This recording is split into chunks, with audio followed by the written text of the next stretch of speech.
Hey everybody, good evening. My name is Lucy Macon Perez Abreu, and I'm a brand new YouTuber testing the waters in this fascinating world of blogging via video on social media websites such as YouTube. So tonight I want to talk about choosing proper words in your writing, in your speaking, the importance of selecting words that are not loaded with emotions that are going to stir up feelings that are then in turn going to turn into hurt in people. So what I'm going at here is words carry emotions, and because of that reason we have to be very selective in how we're going to word what we're going to say, what we're going to write, be it in an email, in a essay, in a some kind of writing that's going to be viewed by thousands or at a minimum hundreds or dozens, like your social media platforms, like the posts that you write, like in such places like Facebook and stuff, because they can be construed in a negative manner, and maybe you didn't intend the way that they were taken, but by the time that you realize that somebody took your words and ran with them and got hurt in the process, sometimes it's a little too late to do anything about it. So because that has happened to me many times, I was kind of thinking about a topic to talk about with regards to using my strength and my background as a former educator, a former English teacher, to kind of help explain the topic. And I think that this is a good topic to talk about today. So anyway, so that's the subject of this life coaching lesson: choosing proper words. Okay, I want you to take a look at a couple of quotes. Okay, here's the first one. Don't stop until you're proud. Think about it. Don't stop until you're proud. Okay. Think about the saying. What does it make you feel? How do you view the message behind it? Like, what does it mean to you? What kind of feelings does it stir up? How do you feel after reading something like that somewhere? And now, compare it to this one. Keep going until you're proud. Not much difference. You could see it's only in two beginning words of the phrase. The until you're proud part is the same on both sayings. But think about it. What's the difference? Don't stop until you're proud, or keep going until you're proud. What's the difference? If you don't know what the difference is, let me tell you. There's two different connotations to this phrase. Okay? In the don't stop, it suggests, at least to me, it would suggest a person that's got enviable traits. A person that doesn't stop. A person that perseveres, who doesn't give up, this type of person has vision, they have patience, they have fire within, they have a drive that motors them forward. They don't stop. Because when you stop, oftentimes an obstacle gets in the way and you don't see it through. So when you just thread through, like Nemo said, just keep swimming, you don't allow any obstacles on your way. Okay? Whereas keep going suggests something slightly different. It's not a big difference, but you're going to see right now that sometimes there is a huge difference in the connotation of words. But to me, keep going suggests someone that's pushy, someone that steps on people's feet or invades people's personal space because they won't take no for an answer. Someone who pushes to a fault and then thus they become a nuisance. So keep going is almost like a directive. So automatically I can tell the difference in the two phrases because I feel like don't stop is something that is a suggestion that you do internally. So it to me, it kind of leaves the idea lingering that it's your choice. Whereas keep going seems to me like it's a command. It's like telling you, keep going. Like it doesn't give you a choice to stop, okay? And so, connotation is a word that represents feelings that are associated with words.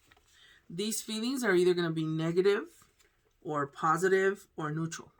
Okay? For example, let's say that you're choosing a way to tell somebody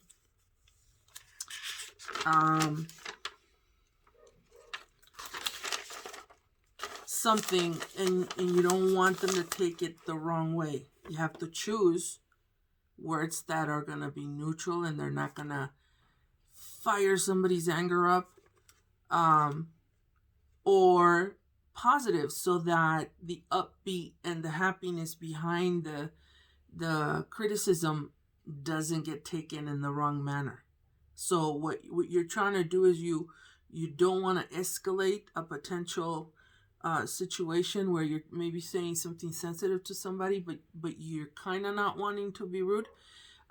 This happens a lot to teachers at parent-teacher conferences, or really it happens to us at any kind of meeting where we have to talk to the parent and talk to them about, what a little problem their little blessing is, but you don't want to say problem because you don't want to offend. So anyway, these are the two words that we're going to be working with. Connotation. Connotation is the feelings associated with the word, okay? And this is what everybody should know. The denotation. The denotation is the standard definition of a word. So the dictionary has the denotations, okay? They are the literal meanings of words, okay? In order to fully understand a word and use it correctly, you need to know both its denotation and its connotation. Because if you're not fully aware of a word's connotation, you may very well choose an inappropriate synonym in your writing or worse, in your speaking. And this can lead to confusion, and sometimes even offending somebody, okay? Let me tell you a personal anecdote here. Many, many years ago, like back in the early 2000s, I took a break from teaching English, and I was given the task of teaching humanities, which is social studies, for a year. And I thought that since it's not as jam-packed with so much you have to teach like English does, because English, you got to teach literature, you got to teach the grammar, you got to teach the writing aspect of it, and it doesn't leave you much space for fun stuff unless you're creative. I always added some fun stuff to my lessons. But humanities, you could do projects, extensive projects. So this one year I had a project where the kids had to get into groups and they had to create something. I don't even remember really what it was. But one girl decided to take somebody else's poster. And I'm assuming to copy all the ideas at home and then present it as her team's project the next day. And so when the mom got wind of the fact that, everybody was saying that the little girl had stole the project or had taken the project, I remember having to talk to the lady after school, and she came in, and I didn't connect my mind with my mouth, and I accidentally told her that her daughter had stolen the poster. And what catapulted that into an enormous deal for me that shifted the attention from the fact that the little girl had in fact taken the project, so she had in fact stolen it, was put aside, and the focus was on the very negative situation of me having used the word stole. Your daughter stole. And I learned a tough lesson that year that we must deal very sensitively with parents' feelings, because these children are their whole worlds. And a lot of times, to a parent's eyes, a child is perfect and they have no error in their behavior and stuff. And I guess long story short, I should have said, your daughter borrowed, a project because maybe she wanted to get ideas. Or I should have said, your daughter took. Took is kind of neutral. Borrowed would kind of be positive, because it puts the idea out there in the universe that she never intended to keep somebody else's work and call it their own. But I used the word stole, and man, I never lived it down. That was a tough lesson for me. But I learned, and then we learn every single day the importance of educating ourselves more and more and improving on how we can be better people. So anyway, here's a textbook example, okay? It's important to understand the difference. So let's go back to the don't stop till you're proud. Let me see where it is. This particular motivational phrase is powerful because it's about pleasing who you should and must please the most important person in your life. Do you know who that person is? Yes, yourself. Okay. A lot of times in life, we tend to please our parents or friends or whoever, but we forget about ourselves. And so the phrase "keep going until you're proud" alludes to it being an uphill battle or an extra effort, because it's commanding you. It's kind of like giving you an order, and you know, when you're giving orders, isn't that negative in nature? It is. That's why people aspire to be their own bosses and stuff. So the words "don't stop" means go, go, go, go, go. You know, it's a firecracker attitude. There's an energy of excitement in it, in the completion of an accomplishment, because you went that extra mile. So if I had to categorize these two, I would then say that this is positive and this is negative. Okay? But I've got more examples, if that didn't help you all that much. When you look up a word in a dictionary, you're going to find its literal or denotative meaning, okay?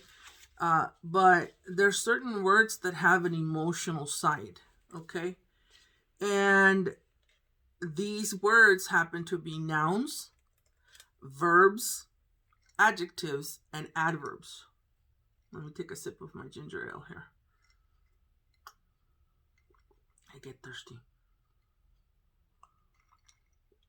But I like to drink ginger ale with saladitos. Okay, so if you're thinking, I don't remember what a adjective and an adverb are. I mean, I know that verbs are moving words, and I know that nouns are names, but what the heck is an adjective and an adverb? Okay, so let me give you a real quick crash course on the parts of speech. This is what I used to teach in school. So there's 9 different parts of speech. Here's the first one. A noun. A noun is a person, place, or thing, okay? Like glasses, that's a thing. Hair, that's a thing. This is a restaurant. This is Denny's restaurant. Restaurant is a common noun. That's a thing. But the word Denny's is a proper noun because it's the name of the restaurant, okay? So there's different categories of nouns, but we won't go into that. Let's just keep it simple. There's nouns, which are things that name people, places, and things, okay? And yes, that's my Juanito. That's my son. Then there's pronouns. If you notice, a pronoun has the word noun in it. I don't know if you can see it, but a pronoun is used in place of a noun in a sentence. So pronouns essentially are substitute nouns, like a substitute teacher that goes in and takes the place of a teacher when the teacher's absent. And so see, these are some of the common pronouns that there are. I, you. So like Lucy, I, right? And so you can either call me Lucy or you can call me you. So you would be the pronoun that replaces the noun Lucy. Okay. Then we've got verbs. Okay. And verbs are words or group of words that describe an action, an experience, or they express a state of being. So like run, sit, stand. These are all words that have movement. Work, go. But then there's other words that just describe something that just is, a state of being. And so that would be, for example, is, I didn't put it here, but is a state of being verb. And then we have adjectives. The adjectives are kind of like the best friends of the nouns. Why? Well, because adverbs, you see how adverbs has the word verb in it? There's a reason for that. Remember that when I get to it. But adjectives are the noun's best friend, like adverbs are the verb's best friend. These guys go to work with their partner, the noun or the pronoun, okay? They describe or they modify, which means they work with it or they change it somehow. They give more information about a noun or a pronoun. So here's an example of an adjective. Cold. Here's another one. Happy, young, to, fun. So yes, numbers can be adjectives. Conditions, weather can be adjectives. And so here's the example sentence right here. The little girl has a pink hat. Little describes the size of the girl, and pink describes the color of the hat. Okay, so those are adjectives. Adverbs, okay, they modify a verb, but they can also modify an adjective, and they modify other adverbs. These are really hard. It's been my experience that adverbs are like probably the hardest words that teachers teach in class, because the concept just isn't understood by kids for some reason. Adverbs tell how often, or they tell where or when something happens. So here's an example. The word slowly, very, always, well, and to are all adverbs. Yesterday is an adverb. Yesterday I ate my lunch quickly. See how quickly describes how you ate? So this adverb is modifying the verb ate, because it tells you how fast or how slow the eating happened. And so yesterday tells you when. So it is an adverb that is telling you a time. Okay? So those are the adverbs. Then there's prepositions. Prepositions show the relationship of a noun or pronoun to another word. So prepositions are like the word at, on, in, from, with, about. Here's an example. I left my keys on the table for you. So for and on are prepositions. I remember I used to teach these. I used to have like a picture of a shark, and I would put the shark in my smartboard, and then I would throw all of these and request the kids to do like a bell work where they had to do a few sentences using prepositions to show position. If you look at the word preposition, it contains the word position, because that's what prepositions do. They show spatial position, like they show where or how. So the shark would be like in the middle of the smartboard, and then the kids would take turns coming up to the board and then writing. The shark is on the beach. The person is above the shark. The jellyfish is below the shark. The orca whale is behind the shark. So all of these words were prepositions. Okay. Interjections are really fun. These are the Yahoo emotional words. An interjection is a word or phrase that expresses a strong emotion, but these by themselves are a sentence because they carry an exclamation point at the end. Examples: ouch, hey, oh, watch out. Example sentence: wow, I passed my English exam.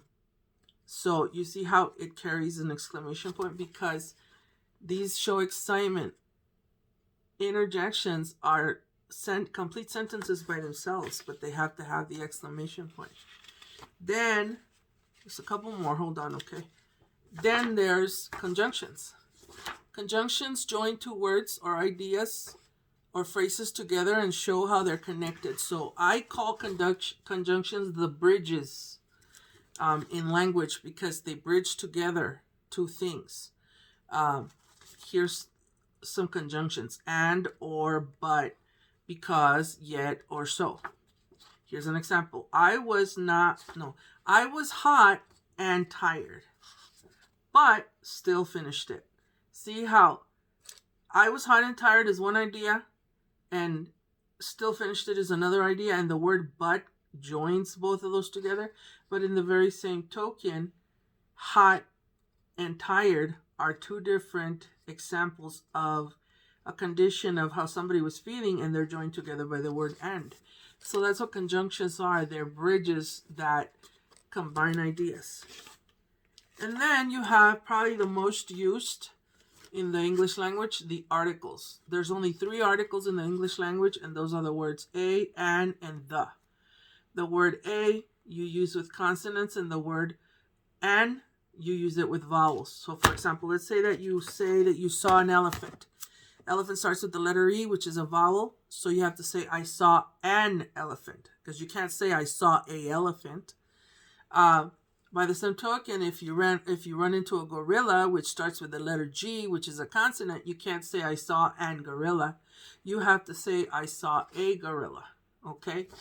Articles are adjectives, and they're used before a noun in a sentence. Here's an example. Slow and steady wins the race. Okay? And here is a sentence that has every single part of speech in it. And I color-coded them, as you can see. Okay, so whatever's underlined in green are articles. Whatever's underlined in yellow are your nouns. And so this is what the sentence says. The sentence says, the boy yelled, help, and he saw a brave dog quickly run to the rescue. Okay? Okay, so why did I give you a crash course on the grammar parts of speech? Well, because I wanted you to understand that words have jobs. And one of the jobs of nouns, verbs, adjectives, and adverbs is to carry emotion. And so those words are the ones that are going to have different connotations that you can use, okay? So essentially, connotations are emotions associated